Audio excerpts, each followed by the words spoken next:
The story begins in a basement with a man named Bellini chronicling the life of Mr. Magorium, a remarkable toymaker with a rich history. But as the narrator, a little boy, explains, Mr. Magorium's story is nearing its end, creating an opportunity for Molly Mahoney's story to start. Bellini narrates that Mahoney, building manager and Mr. Magorium's apprentice, struggles with her unfinished concerto. She's unsure if she's as good a pianist as she was as a child. Meanwhile, Eric returns from camp, attempting to retrieve his stuck hat, underestimating the height. Continuing the day, Eric successfully retrieves his hat with a friend's help and then bumps into Mahoney. Meanwhile, Mr. Magorium invites Mahoney into his office where they discuss her possible search for a new job. Reflecting on his 113 years of ownership of the Emporium, he seems to be considering a change too. Mahoney and Mr. Magorium playfully argue on how to pronounce accountant. Mr. Magorium then tells her he's hired an accountant to assess the store's worth. Mahoney expresses her feeling of being professionally stuck and questions her potential. Mr. Magorium does his best to encourage Mahoney to compose her own music. He unexpectedly gives her a large block of wood, the Congreve cube, promising it will aid her in an unforeseen adventure. Meanwhile, the magic-filled toy store is full of children's laughter and fantastical happenings, including a sudden hat request from Mr. Magorium to a kid named Eric. A woman queries the price of a fish mobile in the store, and Molly explains the premium for the freshness of the fish. Suddenly, she is recognized by Dave, her former classmate from college. They catch up, and Molly awkwardly discloses that she continues to play piano but only in her apartment. The encounter with Dave ends with a friendly goodbye. Later in the store, Molly assists a woman who is unable to find a specific toy her grandson wanted. Molly uses her magic book, surprising both the woman and herself by conjuring a real fire engine. Later at the docks, a bird disrupts the crew's work. Molly meets Henry Weston, who arrives for an interview for the accountant position in Mr. Magorium's store. He is surprised by the unique properties of the store. They are briefly interrupted by a boy who seems fascinated by Weston. A brief interaction with the boy leaves Henry in pain. Finally, Molly introduces Henry to Mr. Magorium, who warmly welcomes him. Upon being asked several unconventional questions by Mr. Magorium, a slightly taken aback Henry offers logical answers. Impressed by his responses, Mr. Magorium hires Henry, calling him a mutant, and takes him on a tour around his extraordinary toy store. Mr. Magorium reveals that he's been alive since the 1770s and has never kept an account or dealt with taxes. Appalled, Henry emphasizes the Herculean task of determining the store's worth while avoiding legal repercussions for tax evasion.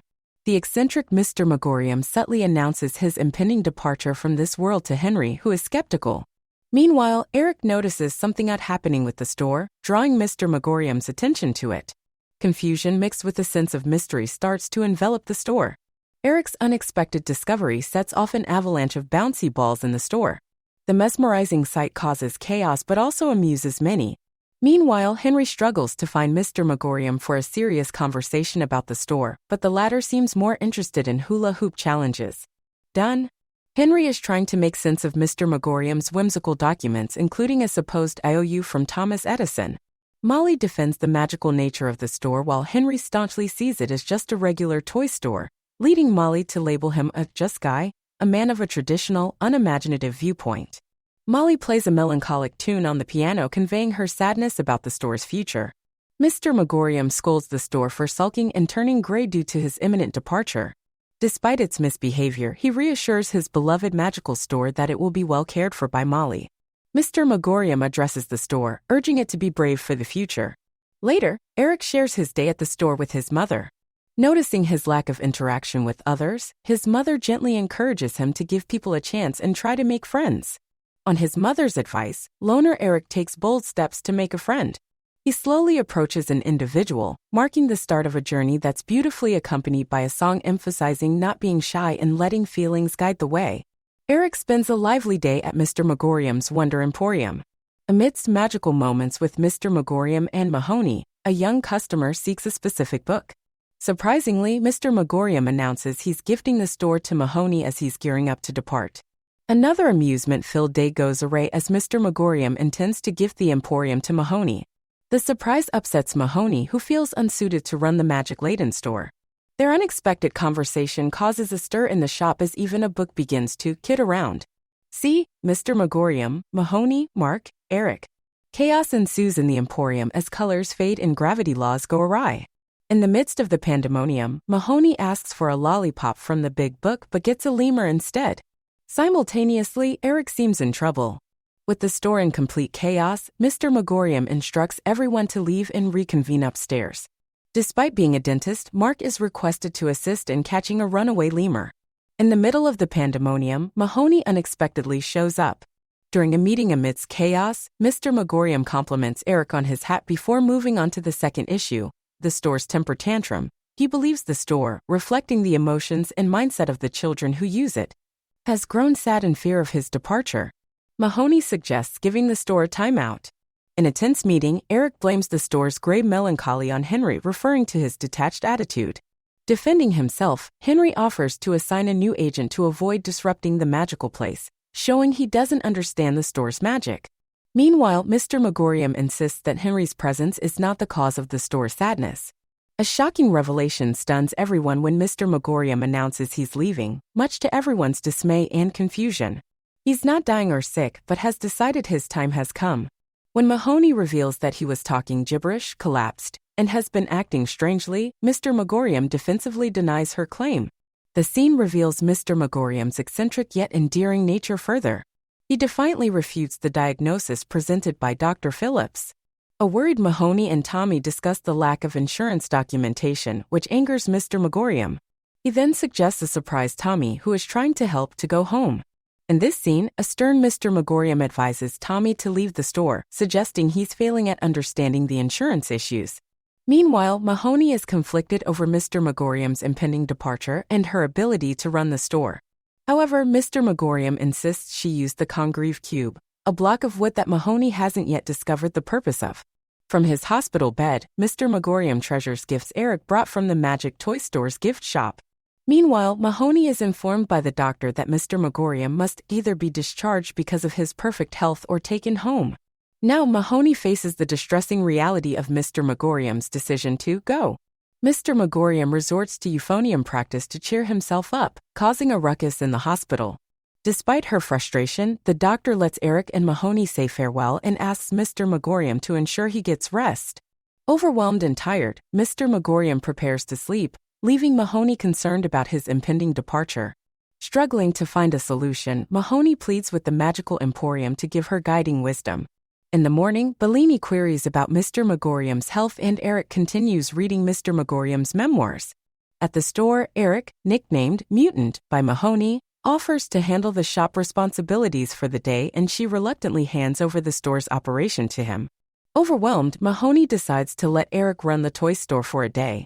She opens up to Eric about feeling the absence of her sparkle, an essential characteristic of Mr. Magorium. Eric attempts to cheer her with compliments and identifying her unique quirks, but Mahoney feels it is not the same as the lost sparkle she is trying to find. Mahoney and Eric engage in a playful and mischievous venture, leaving city clocks synchronized to chime at the same moment. Mr. Magorium contemplates time's mysterious nature while engaging in a cryptic conversation involving hot dog buns. In a whimsical scene, Mahoney dances in a bedsheet of bubble wrap, bringing joy to Mr. Magorium's final day. She reveals her heartfelt intention to remind him of life's everyday wonders. After their shared laughter, Mr. Magorium suggests she consider teaching, praising her numerical skills. As a new day starts, it's revealed that the store has gone eerily quiet with no visitors. While organizing the store, Mahoney keeps herself busy with Einstein, a toy. Mr. Magorium reminds her to enjoy pretend play. During a phone conversation, Mr. Magorium extends his admiration for Eric's hat and urges him to make friends, before his call is abruptly cut off. In the toy store, Mr. Magorium coaches a hesitant toy, Einstein, to embrace pretend play. As nighttime approaches, Eric gets Henry to walk him home while discussing his neat hat collection, which Mr. Magorium greatly admires. At Eric's invitation, Henry views his extensive hat collection at home. Henry is hesitant of trying any hat, but Eric persuades him to embrace the fun, an instance mirroring Mr. Magorium's lesson about the power of pretend play. Nancy unexpectedly arrives at home and finds Henry in one of Eric's hats, forcing him to leave in an awkward situation. Later, in a conversation with Mahoney, Mr. Magorium compares his impending death to King Lear's, underlining its inevitable nature. Mr. Magorium shares a final, touching conversation with Mahoney, comparing his life to a completed story that should be celebrated rather than mourned.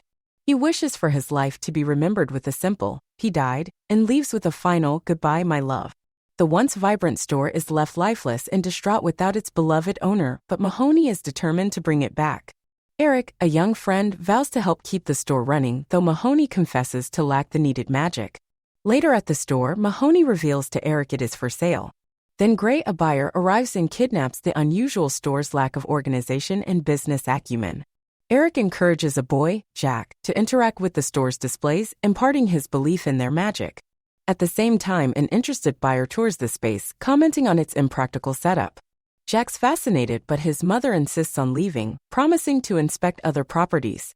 Despite the lack of understanding and appreciation from others, Eric remains steadfast in his belief in the store's magic. A determined Jack presents an endearing but impractical offer to buy the store from Eric. He insists he can provide a down payment and a portion of his future allowances. Jack reveals he fears the changes a new ownership could bring, expressing his attachment and hope to preserve the magic of the store. Jack reaches out to Mutant for help to stop a potential buyer. But it's too late, as Eric receives an offer for the store from the mysterious woman earlier today. Despite her friend's advice to reject the offer, Eric feels uncertain due to her lack of belief in the magic of the store. Jack is helpless as he watches Eric read the offer letter. Jack tries to convince Eric and Mutant of the magic within the Congreve cube, a seemingly ordinary block of wood. Despite his convictions, Eric remains skeptical, believing the magic was unique to Mr. Magorium and died with him. After Jack makes the Congreve cube move by believing in its powers, Eric discusses this under the title, "You Have to Believe It to See It," or messing with the mutant. Meanwhile, Mutant sleeps through the morning. Woken up by Mahoney, Mutant is disoriented with a headache and claims to have passed out after watching the cube fly, which both Mahoney and Eric deny witnessing. Mutant awakens from passing out and insists that he saw the Congreve cube fly. Mahoney tells him he's selling the store to the shock of Mutant, who believes the store is magic. However, Mahoney insists that the magic comes from within himself, not from the cube or the store. As Mutant starts to believe in himself, he sees a sparkle and hears magical chiming, suggesting the power of self-belief materializing. Mutant's belief appears to materialize, triggering the cube into a magical spectacle of toy planes, critters, and fireworks, captivating all kids present. Stunned and amused, they join Mutant in laughter, witnessing this magical phenomenon that marks the beginning of Molly Mahoney's story, as Eric narrates along with a positive, future-facing song, emphasizing the importance of optimism and love. Molly starts her day with an uplifting, optimistic song she sings. She then transforms the shop, creating an enchanting ambience with the help of her magical music store. Milo gives his approval of her efforts.